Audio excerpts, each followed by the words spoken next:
कालापानी क्षेत्रका बासिन्दाले 1995 सालमै तत्कालीन नेपाल सरकार मातहतका निकायलाई बसोबासको तिरेको रसिद राष्ट्रिय अभिलेखालयमा सुरक्षित पाइएको छ। भूमि सुधार मन्त्रालयले फेला पारेको लगत केही वर्षअघि अभिलेखालयलाई बुझाएको थियो।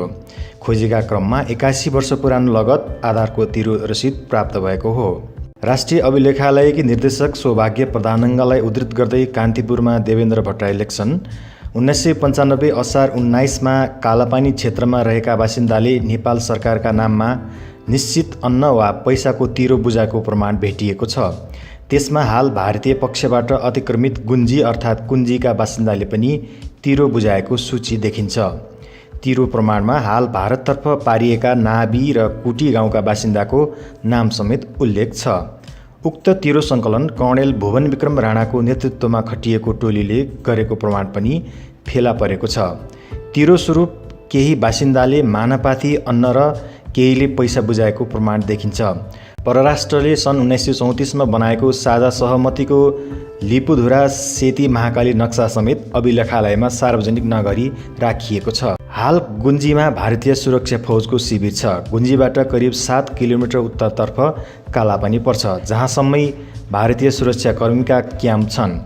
गुन्जी कालापानी हुँदै लिपुलेकसम्म जाने सडक निर्माण पनि भारतले सुरु गरिसकेको छ। राष्ट्रिय अभिलेखालयले संस्कृति, पर्यटन तथा नागरिक उड्डयन मन्त्रालयलाई लिपुलेक सम्बन्धी नेपाल सरकारलाई तिरेको रसिदहरूको प्रमाणित प्रतिलिपि पठाएको छ।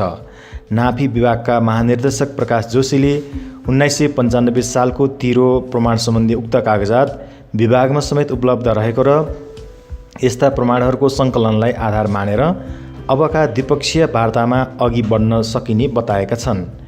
भारत सरकारले हालै जारी गरेको नयाँ राजनीतिक नक्सामा कालापानी लिपुलेक सहितका भूभागलाई आफ्नो सिमानामा देखाएपछि नेपालमा तीव्र विरोध भइरहेको छ। यसबारे संसदको अन्तर्राष्ट्रिय सम्बन्ध समिति समक्ष जवाब दिँदै परराष्ट्र मन्त्री प्रदीप ग्यावालीले 1997मा बैतडी गौडामा जग्गाको तिरेको रसिद, 2015 सालको आम निर्वाचन, 2018 सालको जनगणना लगायतका अभिलेख र दस्तावेजले कालापानी, लिपुलेक र लिम्पियाधुरा क्षेत्र नेपालको हो भन्ने स्पष्ट भइसकेको जानकारी दिएका थिए। इतिहासविद महेशराज पन्तले पश्चिमी नाका सन्दर्भमा सोगोली सन्धिको आधारबाहेक 1997 सालमा बैतडी गौडामा कुटी, नाभी र गुन्जीले नेपाल सरकारलाई तिरो बुझाएको रसिद प्रमाण रहेको थाहा भए पनि अभिलेखालयमा सुरक्षित 1995 सालको नयाँ प्रमाण आफैमा अध्ययनको विषय रहेको प्रतिक्रिया दिए।